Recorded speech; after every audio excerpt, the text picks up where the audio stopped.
tua vida, pastor, nesse momento, para que tu ministre ao nosso coração. Também te pedimos, Senhor, abre, Senhor, o nosso coração, não toda dureza, Senhor, seja desfeita da nossa vida, que tua palavra encontre boa terra, Senhor, porque a tua palavra é boa semente, e possa encontrar uma terra fértil no nosso coração nessa manhã. É o que nós te pedimos. Amém.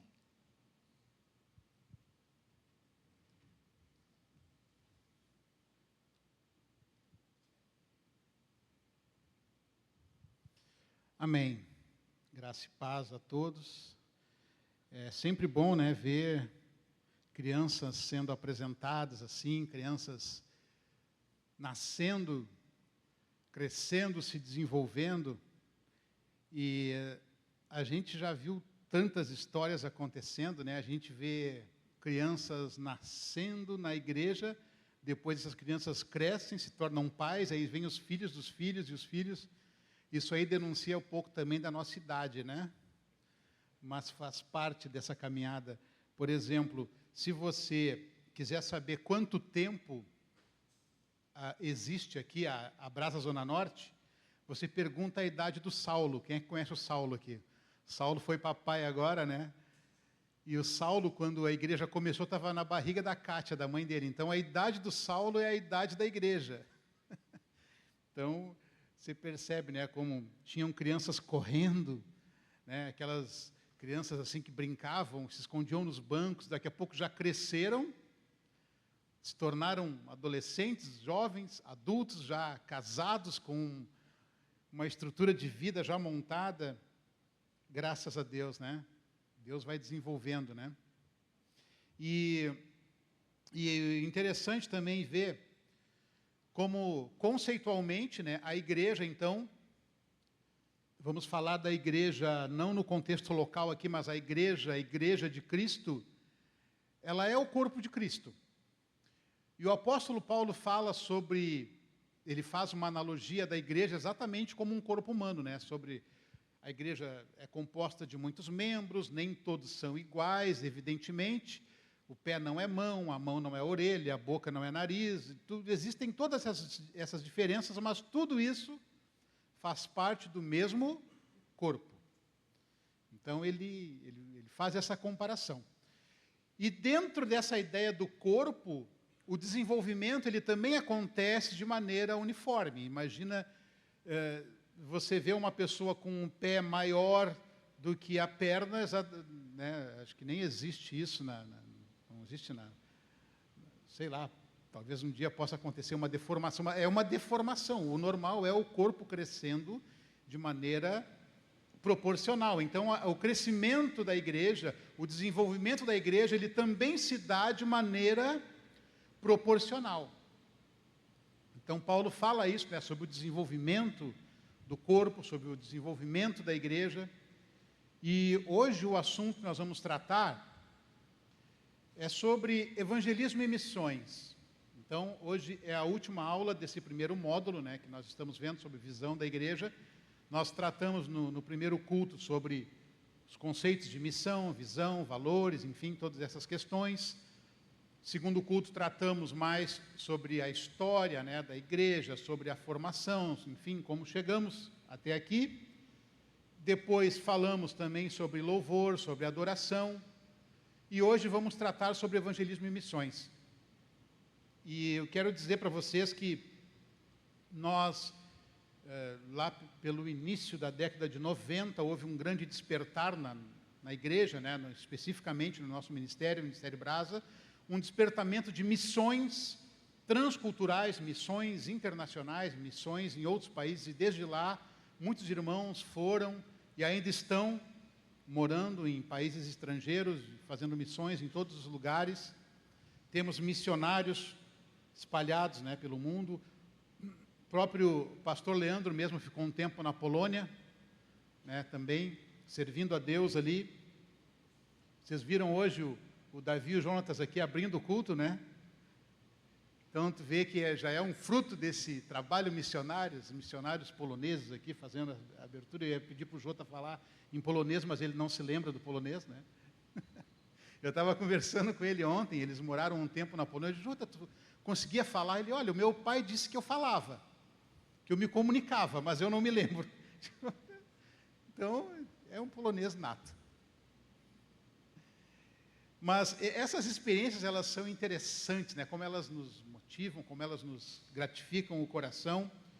E a gente vai entender hoje um pouco sobre o contexto de missões, sobre evangelização, enfim, vamos tratar um pouco sobre isso. Logicamente que o assunto não vai ser esgotado, isso é um assunto muito, muito vasto, a gente poderia ter muito tempo para falar sobre isso, né? Mas é algo interessante a gente aprender alguns conceitos básicos sobre evangelismo e missões. Bom, vamos abrir a nossa Bíblia lá no livro de João, no capítulo 20. Quero compartilhar aqui um texto preliminar aqui com vocês, para a gente iniciar falando sobre esse assunto. João 20,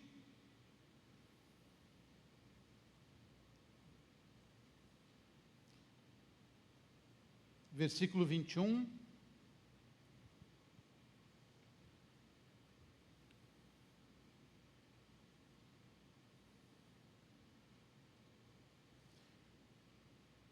João 20, 21, Jesus falando aos seus discípulos, ele diz assim: disse-lhes, pois, Jesus, outra vez. Então, Jesus falando para ele, falou o seguinte: a paz seja convosco. Assim como o Pai me enviou, também eu vos envio a vós. E havendo dito isto, assoprou-lhe sobre eles e disse-lhes: recebeis o Espírito Santo. Amém. Então Jesus estava aqui falando para os discípulos, dizendo: olha, da mesma forma como o Pai me enviou, eu agora estou enviando vocês. Então, quando Jesus fala isso, ele está dando para eles uma ordem direta: olha, eu estou enviando vocês, vocês queiram ou não, vocês pensem isso ou não, vocês entendam isso ou não, vocês estão sendo enviados. E a gente se pergunta, né? Tá, mas enviados para onde? Para fazer o quê? De que maneira? E é exatamente isso que nós temos que entender, que nada do que Deus faz e nada do que Deus nos propõe é sem propósito. Nada do que Deus faz é algo aleatório. Nada do que Deus faz é algo que Ele faz simplesmente porque não tinha mais o que fazer. Nada do que Deus faz é sem antes ter um plano, um propósito, algo já definido por Ele. Então, no momento que nós entramos no reino de Deus, no momento que nós nos identificamos como cristãos, no momento que nós somos parte do corpo de Cristo, automaticamente nós somos enviados por Ele. Ele nos enviou. Nos enviou para onde? Para fazer o quê? Bom, isso é algo que nós vamos descobrindo durante a caminhada, que nós vamos descobrindo de acordo com o que Deus vai nos orientando, mas é algo que nós temos que ter em nosso coração. Deus nos enviou. Ele nos enviou. Nós temos então Jesus falando para os discípulos lá no livro de Atos. Vamos abrir aqui em Atos, no capítulo 1.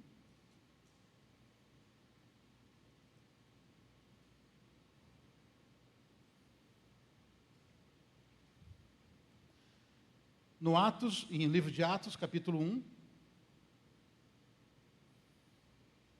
Aqui Jesus falando para eles, então, ele já fala também desse mesmo envio, ele fala dessa característica, mas ele também já acrescenta aqui alguns elementos. Ele diz assim, versículo 8 do capítulo 1: mas recebereis o poder do Espírito Santo, que há de vir sobre vós, e ser-me-eis testemunhas, tanto em Jerusalém, como em toda a Judeia e Samaria, e até aos confins da terra. Então Jesus está falando sobre algo que Ele está enviando, que Ele está comissionando. Ele está enviando eles, dizendo: vocês vão receber o Espírito Santo, vão receber o poder do Espírito Santo para serem minhas testemunhas, Jerusalém, Judeia, Samaria e até os confins da terra. Algumas pessoas lendo esse texto, elas podem pensar em ordem, numa ordem de importância ou numa classificação de tempo, dizendo, não, primeiro em Jerusalém, depois na Judeia, depois em Samaria e depois os confins da terra. Eu lembro que quando a igreja começou a se despertar sobre missões, começou a levantar os olhos e enxergar a necessidade além dos seus arredores, eu acho que o ano disso era lá por 93, 92, não sei se o Marco Aurélio deve lembrar quando o pastor Roy, que hoje é o nosso pastor da igreja em Pelotas, o pastor Roy foi enviado para ser nosso missionário na África e na Angola. E naquele contexto, havia todo um contexto de guerra, a cidade lá, naquela região havia muito conflito, a África foi uma região, e ainda é uma região muito conflagrada por questões políticas, religiosas, enfim, há muita guerra lá, e em virtude dessa guerra, em virtude de toda essa comoção que havia naquele território africano, o que aconteceu? Muitas crianças ficaram órfãs, perderam os pais na guerra, perderam a família toda, enfim. E no início da década de 90, então, a gente enviou o pastor Roy e ele começou, juntamente com alguns nacionais lá, alguns africanos lá, alguns angolanos, eles começaram um trabalho de casas-lares para órfãos da guerra. Crianças que não tinham condições nenhuma de sobreviverem em virtude da guerra, não tinham perdido os pais, alguns já mutilados pela guerra, muita gente, muita necessidade. E o pastor Roy foi com toda a sua família, foi ele, a sua esposa e seus 3 filhos. Acho que eram 4 filhos, o Mateus, 4, né? A Priscila, o Mateus, o Tiago e o Felipe. Todos, assim, crianças também, o Mateus era o menor deles, já os outros mais, o Tiago mais adolescente, então foi uma família que foi enviada para lá. Pegaram malária, tiveram malária, o pastor Roy acho que teve 3 malárias, a malária é aquela febre forte, né, que dá lá na África, lá. Então quando tu chega lá, o teu primeiro teste como missionário é passar pela malária. Então eles pegaram malária, e, enfim, mas todos esses desafios, eles foram importantes porque eles entenderam a missão deles, conseguiram fazer esse trabalho, esse orfanato até hoje existe lá, eles retornaram para o Brasil, logo uns anos depois, mas esse trabalho ele foi muito relevante.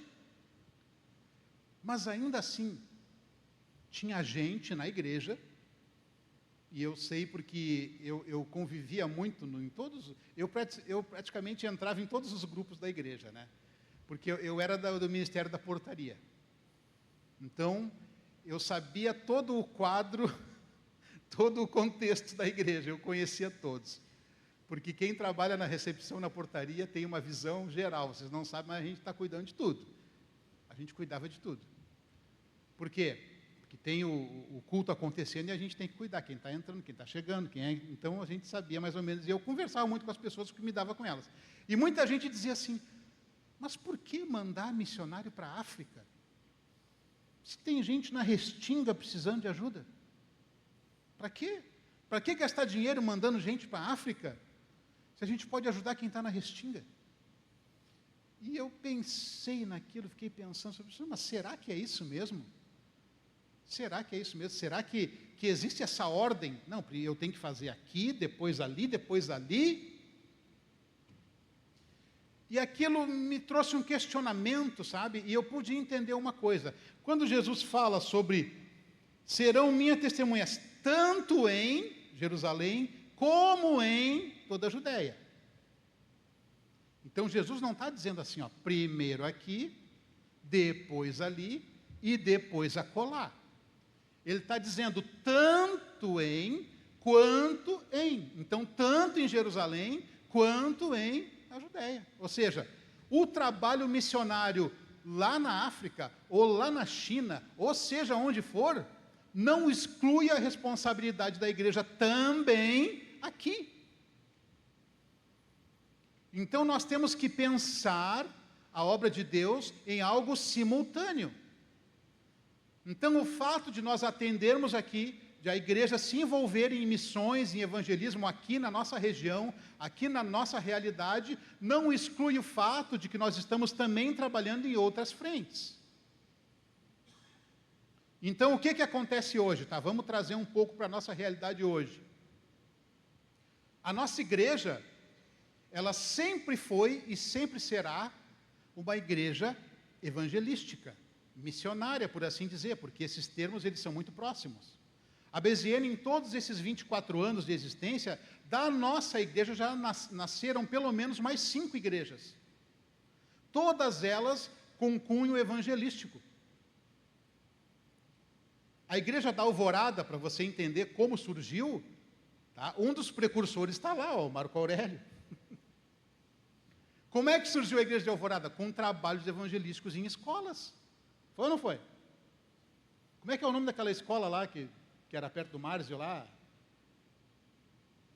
Uma escola na Alvorada? Aparecida. A escola é o mesmo nome do bairro, né? Da Aparecida. Então, os na época, jovens, Ricardinho,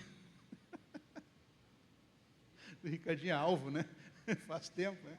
Vitor engatinhava ainda, né? Então, essa galera toda, a gente se juntava e ia tudo lá para a escola para apresentar peça de teatro, para fazer evangelismo, sabe? E ali muita gente se converteu, muita gente se entregou para Jesus, e através desse trabalho, hoje nós temos lá a Igreja Brás de Alvorada. Então, assim as igrejas vão nascendo, assim as igrejas vão acontecendo, nessa visão de missões e evangelismo, ou seja, as coisas acontecendo ao mesmo tempo. Ao mesmo tempo que nós estamos envolvidos também, como ministério lá, com a igreja lá na Inglaterra, lá com o pastor Marcelo, com o pastor Andrews, que está lá em Portugal. Ou seja, nós temos frentes também em outros países, mas nós não deixamos de fazer o trabalho também aqui na nossa localidade. Tanto que, no ano passado, então, né, acho que todo mundo sabe, né, ninguém veio aqui como aqueles do caminho de Emaús, né, de onde é que tu estava, Jesus, que tu não sabe o que está acontecendo, de onde é que tu veio, de que planeta tu veio. Então, se você não veio de outro planeta, se você não é um dos astronautas que ficou perdido lá, você sabe que nós tivemos uma enchente aqui que quase devastou a nossa cidade.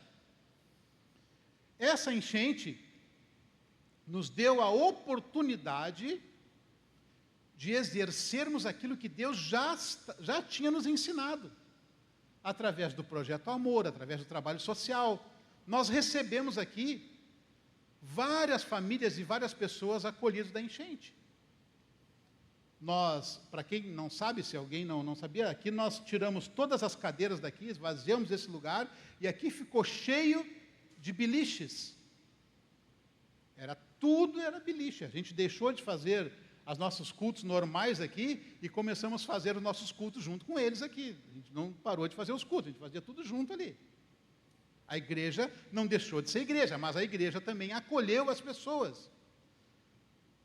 E muitas dessas pessoas foram tão tocadas com essa ação e com essa atitude missional e missionária da igreja, que elas, acho que nem havia terminado ainda o período de acolhimento, nós tínhamos gente sendo batizada aqui, fruto desse trabalho, desse acolhimento. Então, o reino de Deus se expandindo através desse caminhar missionário da igreja. Então, assim como nós estamos trabalhando com outros projetos, nós também trabalhamos aqui, não deixamos de assistir a nossa cidade. Nós fizemos um evento aqui, que nós recebemos, graças a Deus, recebemos bastante doações, e as doações eram direcionadas para as famílias, né? Então, olha, foi algo assim que no meio da dificuldade, no meio, sabe, do caos e da tragédia, Deus continuou salvando pessoas. Pessoas que vieram para cá para ajudar. Olha, eu quero saber como é que eu posso ajudar. Como é que eu posso ajudar? Ah, tu vai lá para o DEC, tu vai lá para para outro setor ali para ajudar, vai separar a roupa, vai limpar. E gente que ia e veio, começou a ajudar, começou a trabalhar, e foi vendo e descobrindo e recebendo a palavra de Deus, e também entregaram a vida para Deus. Então, Deus fazendo aquilo que para nós parece impossível, mas para Deus não é. Porque quem move o coração e quem faz é o Senhor. Nós não temos condições de converter ninguém. E nem é isso que Deus fala. Nós não vamos converter ninguém. Porque quem faz essa obra é o Espírito Santo. É o Espírito Santo que convence o homem do pecado, da justiça e do juízo. É o Espírito Santo. Nós somos a ferramenta. Nós somos, como diz uma canção que Daniel Souza fez, nós somos os trabalhadores. Somos seus pés e suas mãos. Somos os trabalhadores. Nós somos os instrumentos, nós somos o canal para alcançar o perdido. Mas nós, por nós mesmos, não temos capacidade. Nós somos apenas aqueles a quem Deus usa, a quem Deus escolheu usar. Por isso é importante a gente ter essa ideia, porque nós não podemos ser exclusivistas, não podemos achar que a igreja é um clube fechado onde só entra santinho de banho tomado. Se a pessoa chegou bem vestida e cheirosa, é bem recebida. Se não, não, fica lá fora lá. Não, não é assim. O reino de Deus não é assim. E quem somos nós para fazer esse tipo de escolha? Mas o fato é, então, que hoje, trazendo para a nossa realidade, nós estamos agora no dia 12 de abril, daqui a umas 2 semanas, nós vamos inaugurar o Instituto BZN, aqui na Baltazar 430.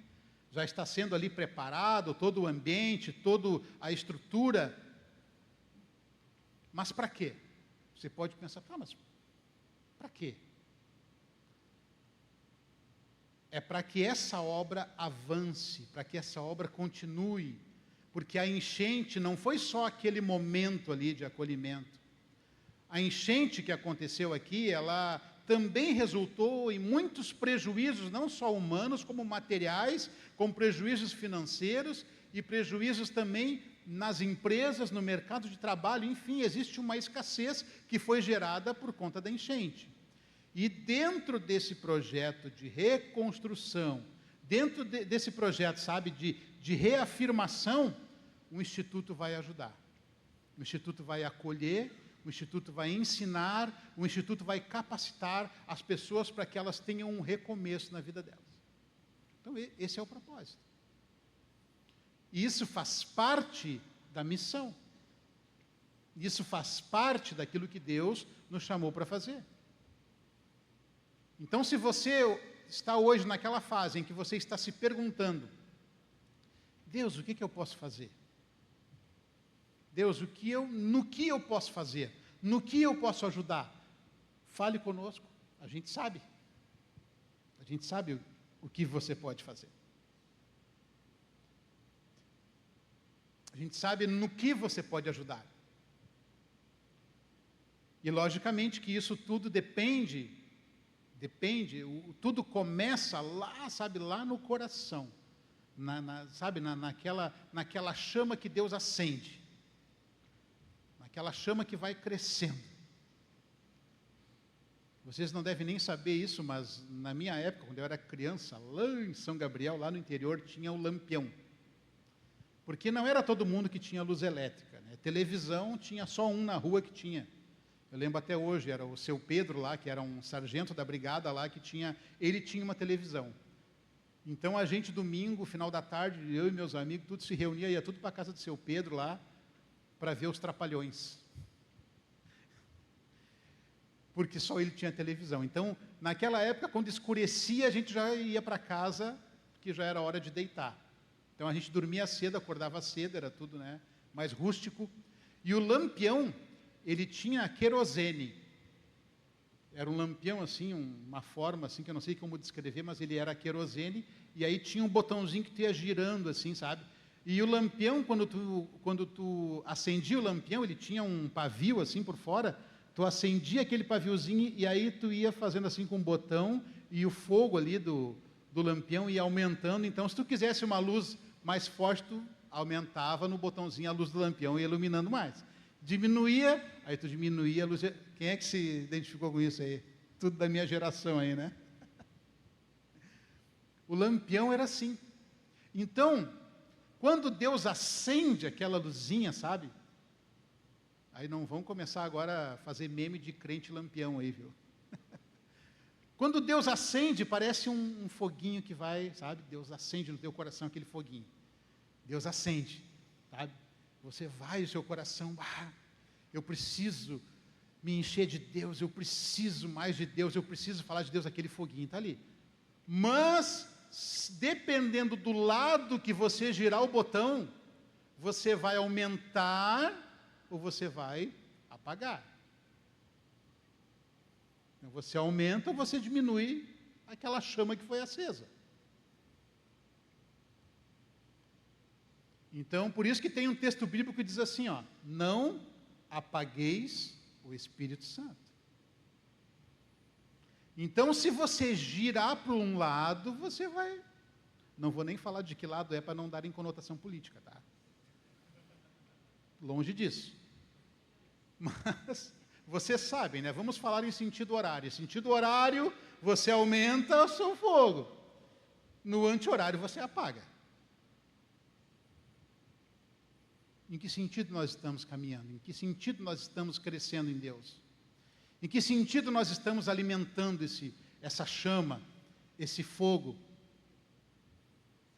Porque quando Deus coloca isso no nosso coração, sabe, e quando aconteceu isso com a igreja, todo mundo, sabe, era missionário indo para a África, outros missionários indo lá para... Eu lembro que o pastor Cláudio foi lá para o interior de Goiás, outros missionários foram enviados, pastor Marcelo, um tempo depois, foi para a Inglaterra, tínhamos missionários na Espanha, na Sérvia, enfim, em todos os lugares, e começou aquela chama, começou a brotar em muitos corações. Eu também quero ir, eu quero ser missionário, eu quero ser enviado para as nações, eu quero. Então, todos os congressos de missões que tinham, era mar de pessoas na frente, respondendo o chamado, chorando em cima da bandeira, pegava uma bandeira de um país, nem sabia que país era, podia ser a Palestina lá, né? Podia ser um lugar mais nobre da pessoa, eu quero ir, e as pessoas iam para tudo que é lugar, e queriam ir, aquilo era um início. E alguns, de fato, colocaram a chama no lugar certo, cultivaram a chama, foram enviados, e até hoje estão no campo missionário. Mas outros, infelizmente, se apagaram, a chama se apagou, e muitos até se desviaram, nem na igreja estão mais. Então, tu vê a importância de entender o chamado, de entender o que Deus chama, o que Deus faz, e que isso prevaleça na nossa vida. Então, o chamado para ir, porque tinha aquela coisa, eu tenho um chamado missionário, eu estou vendo o chamado, é uma praia, eu estou vendo areias brancas, ondas, eu estou vendo, parece cidreira, né? Ou pinhal. Eu estou vendo o chamado.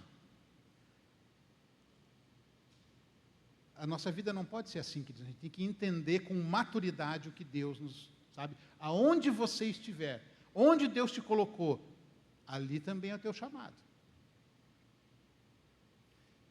Então, a gente entende que esse trabalho simultâneo, tanto em Jerusalém como Judéia e Samaria, confins da terra, são concomitantes, eles são, um trabalho não exclui o outro. Então, se você tem realmente no seu coração, você entendeu de Deus, puxa vida, eu vou pregar o Evangelho numa nação estrangeira, numa língua estrangeira. Então, isso acontece muito no meio dos jovens, né? E não quer dizer que Deus não possa usar também pessoas de mais idade, não quer dizer isso, não. Mas o jovem, principalmente, o que se falava e ainda se fala hoje, jovens que têm um chamado missionário, que têm um desejo de pregar para uma nação estrangeira. E vocês têm estudado inglês?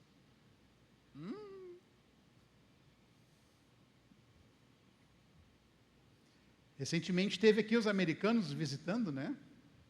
E aí, conseguiram se comunicar? Ou precisava de um intérprete ali? E agora? Então, como é que eu vou identificar alguém que é chamado? É alguém que se preparou. É alguém que se preparou, alguém que levou a sério. Eu vi um evento na internet esses dias aí, que era não me lembro agora onde estava o pastor José Bernardo, muito conhecido nosso. Era um evento sobre consciência cristã. Não me lembro agora o nome do evento, mas ele era um dos palestrantes. E ele trabalha muito com jovens, ele tem um ministério muito sólido com jovens, e ele disse que uma das perguntas que ele faz para os jovens é: que importância tem a palavra de Deus na sua vida? E aí muitos jovens respondem: não, a palavra de Deus é fundamental. A palavra de Deus é importantíssima, não vivemos sem a palavra de Deus. Ele diz: então tá. Então vamos fazer um teste, então. A palavra de Deus é importante? Sim, é importante. Quanto tempo você lê a Bíblia por dia? Aí, aquele silêncio assim, 10 minutos, 15 minutos, 5 minutos, não lê. Várias respostas. E ele pergunta: tá, quanto tempo por dia vocês gastam só no Instagram? Apertou a coisa. Só ali vendo aqueles, sabe?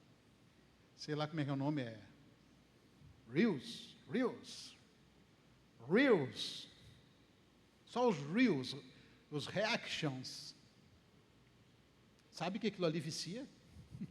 Tu começa, e é difícil, é que nem um salgadinho que diz que tu começa e não para mais, né? Mas aí ele estava se questionando: é importante? É importante. Então, quanto tempo tu tem dedicado a isso, ao estudo da palavra, à oração? Quanto tempo? Porque o grau de importância vai sendo dado proporcionalmente ao tempo que tu gasta. Então, não é coerente dizer: eu tenho um chamado para pregar a palavra na Espanha, mas a única coisa que você sabe de espanhol é cueca cuela. Não pode. Então, nós temos que manter essa chama, sabe?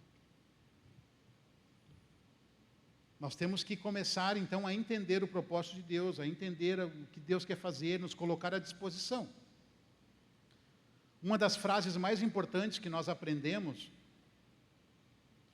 vocês vão ouvir muito falar, né, do pastor Gessé, que foi nosso pastor, é o primeiro pastor aqui do ministério, né? E ele dizia para nós o seguinte: se você quer saber o que Deus quer fazer, você quer cumprir a proposta de Deus, então descobre o que Deus está fazendo. Procura descobrir o que o Espírito Santo está fazendo. Procura descobrir e colabora com Ele. Então procura descobrir o que Deus está fazendo, o que o Espírito Santo está fazendo e colabora. Não tem erro nenhum. Aí você pensa assim: puxa, que frase, que coisa original. Esse homem foi um homem iluminado por Deus. Sabe como é que essa frase nasceu? Ele era menino ainda e estava perto de um homem lá, de um marceneiro que consertava móveis, um homem muito sábio, muito antigo, e ele perguntou para esse homem, que era um homem já que conhecia a palavra, e perguntou para ele assim: como é que eu vou saber o que Deus quer? E esse homem falou para ele: quer saber o que Deus quer, o que Deus está pensando? Então descobre o que o Espírito Santo está fazendo e ajuda ele. Então é uma frase que vai acompanhando. E é uma frase que é um chamado axioma, como se diz, né? Uma frase que em si mesmo ela contém uma verdade que você pode ir atrás dessa verdade e escolher obedecer ou não. E talvez esse homem tenha ouvido de outro homem, que ouviu de outro, não sei. Dizem por aí que nada se cria, né? Tudo se copia. Mas a verdade é de como eu recebo isso, como eu internalizo isso, e se eu entender o que o Espírito Santo está fazendo e colaborar com ele, a minha chance de errar vai ser muito pequena. Então, praticamente, queridos, missões, evangelismo, não é algo que eu escolho, eu vou escolher agora fazer. Não, nós fazemos isso o tempo todo. Sem entrar em polêmicas, né, sem entrar em... alguém compartilhou, um pastor muito conhecido, compartilhou um texto, eu achei até, de certa forma, bem corajoso, mas também quando você se posiciona, quando você compartilha algo, quando você tem uma posição, você também está sujeito a reações, a ataques, né? Mas esse pastor, ele postou uma foto de um padre, bem famoso, bem conhecido, recebendo não sei como é que se chama lá, mas tinha um pai de santo que estava, vamos chamar de abençoar, estava abençoando o padre. Não sei como é que o termo se usa, mas estava recebendo um passe. Não, passe é do espiritismo, né? Sei lá. É passe? Estava recebendo. Um padre católico recebendo um passe de um pai de santo. Ou seja, gente, que loucura aquilo, porque até para entender aquilo ali tem dificuldade, né? E ele estava dizendo o seguinte, quando tudo é bom, então nada é mal. Esse pastor estava dizendo isso. Ele estava, em outras palavras, dizendo que quando tudo para a igreja é considerado normal, quando tudo é considerado bom, então nada vai ser considerado mal. E você vai se tornar alguém, sabe, um liberal, alguém que não vai mais enxergar que a pessoa precisa de salvação. Isso aí vai matando a identidade evangelística da igreja, sabe por quê? Porque qual a necessidade de pregar para alguém que você diz que está tudo bem? Então, qual a necessidade de falar de pecado, se nada mais é pecado? Então, qual a necessidade de falar para um mundo perdido, se ninguém mais está perdido? Você entende o perigo disso? Você entende o perigo de achar tudo normal, tudo legal, tudo tranquilo? Não. Jesus falou que nós somos o quê? O sal da terra e luz do mundo. Sal da terra e luz do mundo significa que nós temos que denunciar o que está errado e valorizar as virtudes que Deus colocou no nosso meio. Pecado vai continuar sendo pecado.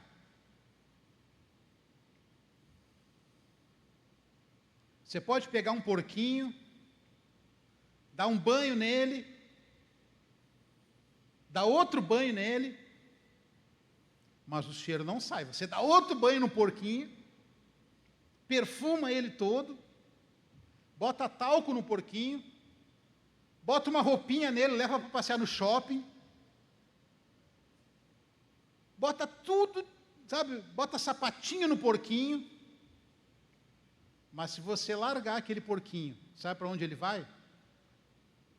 Para o meio do lixo.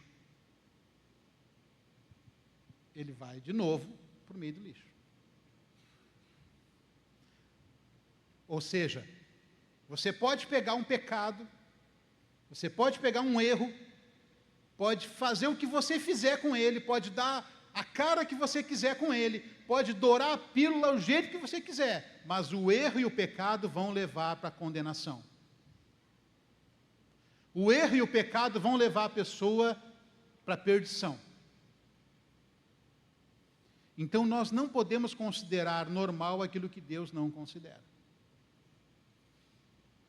Não podemos, entre aspas, politizar o Evangelho. Sabe o que é politizar o Evangelho? É quando alguém pergunta para você assim, você é contra ou a favor do aborto? Aí se a pessoa começa a pensar na resposta, não, veja bem, porque o índice, porque a não sei o quê, porque... Você pode falar o que você quiser, mas se no final você disser que você não é, aquilo ali que vai importar. Ah, não, mas isso é... Queridos, não tem... Acho que não tem um meio de tu defender algo que é indefensável. Não existe. Então, aqueles que têm uma posição clara, aqueles que sabem a sua identidade inteira, vão dizer, não, de maneira nenhuma. Nem se cogita ser a favor de aborto. Não é uma cogitação. Lançando um tema bem espinhoso aí, né? Mas essa é a realidade. Engraçado, né? Que só é a favor de aborto quem não sofreu o aborto, né? Só pode ser a favor quem nasceu.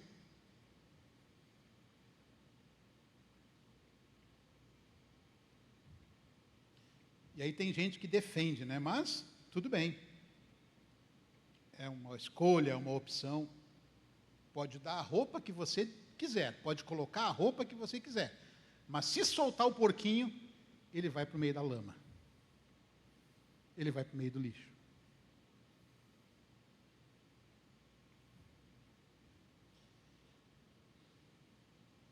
Sabe, queridos, e uma das maiores dificuldades que as pessoas enfrentam, né, sobre isso, se você está pensando assim em ser missionário, em alguém que vai desempenhar um papel em outra cidade, em outro continente, em outro país, uma das coisas mais importantes que você tem que entender, e é uma coisa natural que aconteça, é o choque cultural. Quem é que já ouviu falar de choque cultural aí? Muita gente, né, já ouviu falar de choque cultural. Aquele impacto que a pessoa sofre quando está num país diferente, numa cultura diferente, num lugar diferente, isso é real. E não é de hoje, viu? Não é de hoje. Abre a tua Bíblia aí em Ezequiel, no capítulo 3. Ah, mas o que o pastor quer indo lá no Antigo Testamento para falar de choque cultural? Um texto interessante aqui.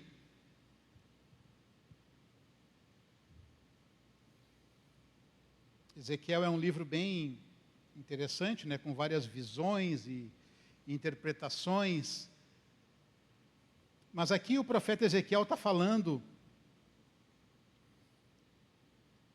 sobre um momento em que Israel estava exilado, estava cativo, e ele teve uma visão.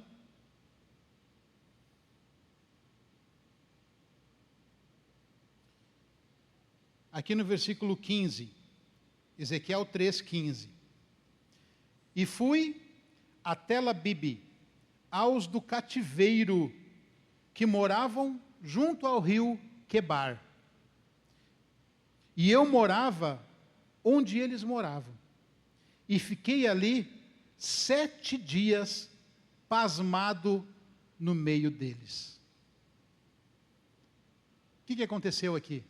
Um homem experiente, um homem de Deus, um profeta de Deus, um homem que conhecia Deus, um homem que era, que conhecia as Escrituras, um homem que era usado por Deus. Ele chegou na região e na cidade onde eles estavam cativos, onde já havia uma outra cultura, um outro modo de vida, e ele ficou 7 dias ali. Ele usa a expressão pasmado no meio deles. Você já ouviu a expressão assim, eu fiquei pasmo, fiquei pasmado, fiquei ali sem ação, fiquei sem saber o que fazer, fiquei perdido, fiquei atordoado, fiquei pasmado no meio deles, 7 dias, imagina 7 dias, uma semana ali, ele não teve ação, ele não teve como agir, ele não teve como fazer nada, porque ele ficou ali pasmado. Isso é um exemplo de choque cultural. É um exemplo de alguém quando chega num lugar e num local, por mais que você estude a cultura, por mais que você entenda, quando você chega naquele lugar, você tem aquele choque, até você assimilar aquele tempo, aquele período, você leva um tempo para isso. E a gente observa que isso acontece não só em culturas de outras línguas. Não é só a barreira da língua.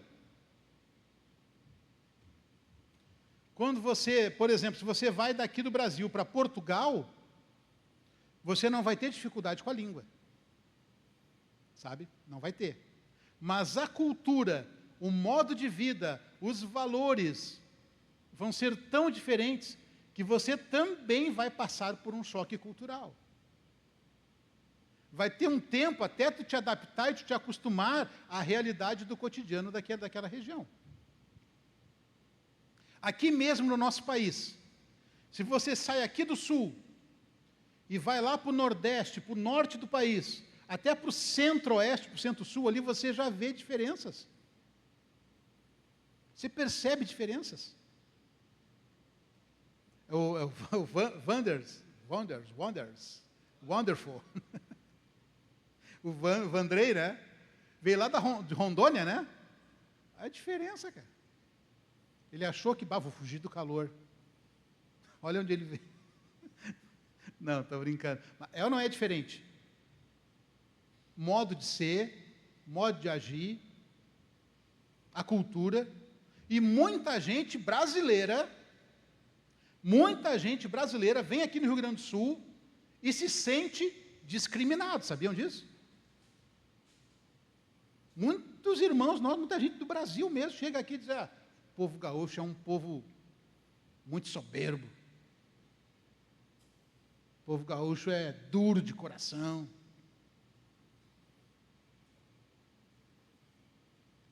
Então, esse choque, agora você imagina você chegar num lugar, teve um irmão nosso que foi enviado, ele se preparou, estudou, fez todo um preparo e tal, e ele queria ir para a Sérvia.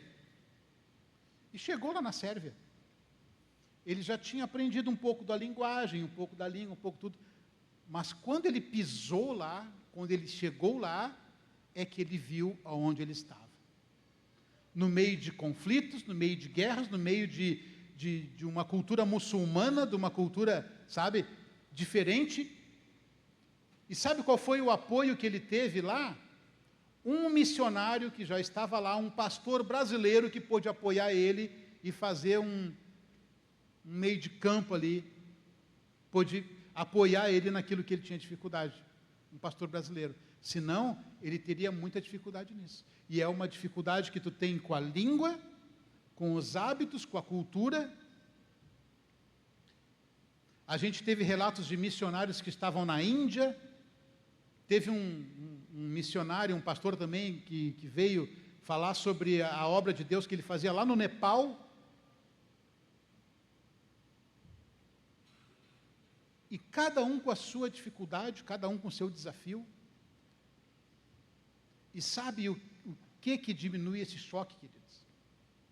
Sabe o que pode, logicamente, ninguém está desprezando, e aqueles que têm um chamado missionário devem, primeiro de tudo, estudar inglês. Primeira coisa. Se a pessoa disser que tem um chamado missionário, mas não estuda inglês, não sabe falar inglês, ela, infelizmente, pode ser missionário, mas não fora do Brasil.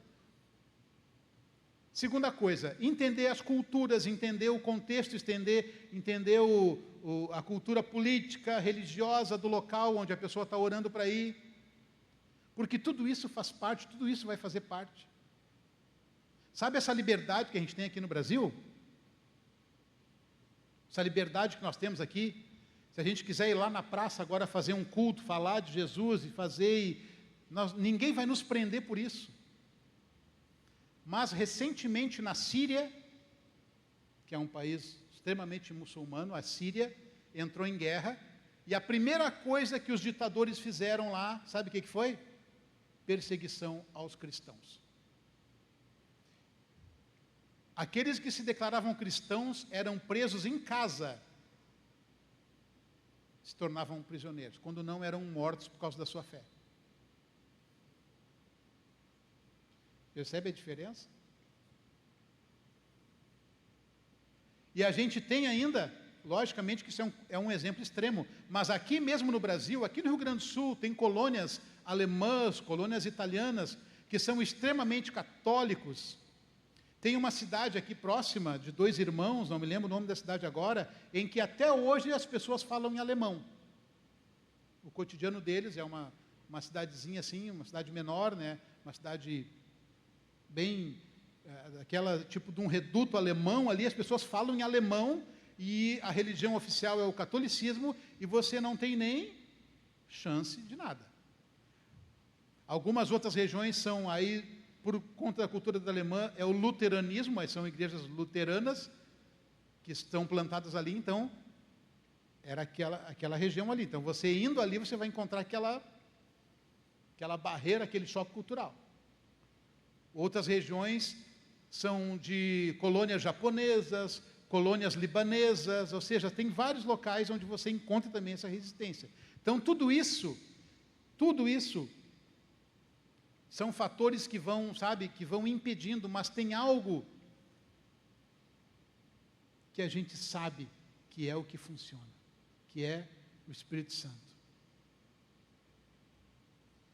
Tem regiões que só vão ser alcançadas através de uma ação de Deus, do Espírito Santo, usando pessoas estratégicas, no momento estratégico, no momento propício, que o Espírito Santo vai levantar aquela pessoa e aquela pessoa vai fazer a obra de Deus e ela vai ser ouvida. Por quê? Porque a voz de Deus, quando ela entra no coração, ela encontra o caminho. Ela encontra aquele coração. Mas para isso, queridos, para isso, nós temos que estar atentos. Para isso, a gente tem que estar disposto. Para isso, a gente tem que estar disponível. E aí vem aquela frase que eu falei para vocês: descobre o que o Espírito Santo está fazendo e colabora com ele.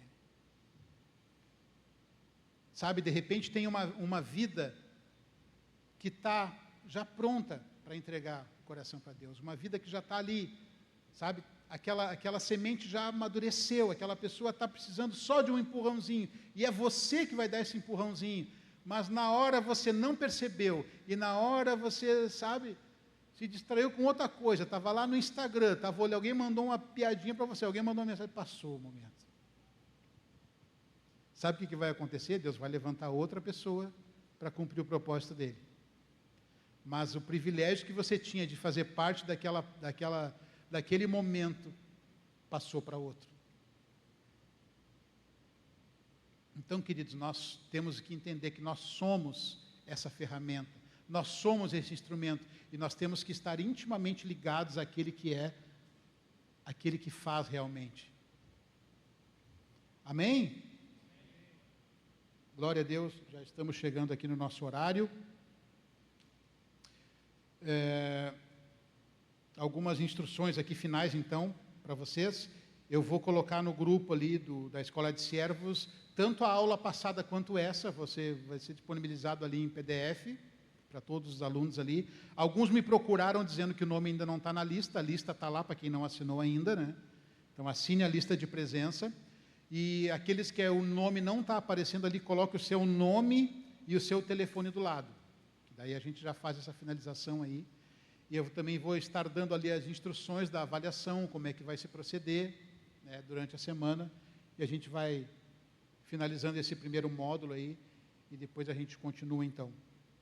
Tá certo? Amém? Vamos ficar em pé em nome de Jesus? Amém. Pai, obrigado, Senhor, por esse dia. Obrigado pela vida de cada um dos meus irmãos, Pai. Obrigado, Senhor, pela Tua palavra. Obrigado, Senhor, porque Tu nos enviaste, Pai. É Tu, Senhor, que faz todas as coisas, Pai. Por isso, Senhor, nos enche do Teu Espírito, Pai. Nos dá, Senhor, da Tua graça. Nos dá, Senhor, do Teu poder, Pai, para que possamos falar, sermos testemunhas do Senhor, Pai, onde quer que nós estejamos, Senhor. Que nós possamos obedecer a Tua voz, que é uma voz doce e suave, Pai. E que o nosso coração esteja sempre preparado a receber do Senhor, Pai. Em nome de Jesus. Amém. Amém?